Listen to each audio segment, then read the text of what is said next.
Chris Paul has missed 17 games with a hamstring injury and is expected to return tonight when the Rockets host the Magic. Rockets have played very well without him, of course, because of James Harden, going 12-5. For more on what CP3's return might mean, here's the Countdown crew. James Harden has obviously been a big part of all of NBA storylines and headlines the last several weeks as his streak continues. But the Rockets host the Magic today, and that's not what I want to talk about. It's the return of Chris Paul. What do you expect right off the bat? Well, the thing I want to see is, with the way James Harden's been playing at an all-star, MVP, all-world player, does Chris Paul adjust to James Harden, or does James Harden adjust to Chris Paul because of the success he's been having? The team has had success, so it'll be interesting how they work each other back into a chemistry setting when Chris comes back.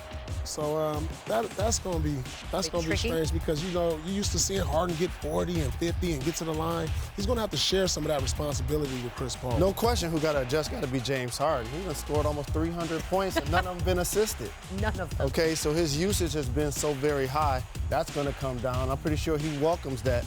But also, Chris Paul is not going to give him another dominant player. When he gets the attention, he gets doubled on the strong side. You can swing it to CP3, he can make a play on the weak side. And so I think that, and also the defensive side, where Chris Paul is really competitive and locking down the guy he normally going against. But the thing is, James, when you've been in such a great rhythm, how do you tell him to scale back when the team has had success playing that way? He's had a great rhythm, but it's also been a lot of volume, too. So that's not a championship level of opportunity if the guy gonna be taking 40 shots a game. Like that's just unrealistic. I mean, he's been dominant. But does he know that? It's worked. Does he know that? Winning. Because I think he's smart enough. He's a high IQ player. He's smart enough to realize he needs Chris Paul. If they're gonna go far in the playoffs, he needs Chris. If they're gonna go fast, he'll do it by himself. You know what else they did that's gonna be a great addition? Kenneth Faried. Now you get Capella back, and you have him playing the way he's playing, Faried. The Houston Rockets are going to be a problem. I like how you're doing this while you're doing it. Back to you. Thanks, guys. Well, to Jalen's point, I mean, Chris Paul's return is going to be a welcome sight for the defense.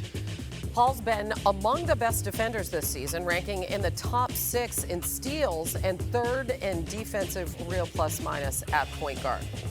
So even better, the Rockets as a whole have performed significantly better on defense when CP3 is on the court this season.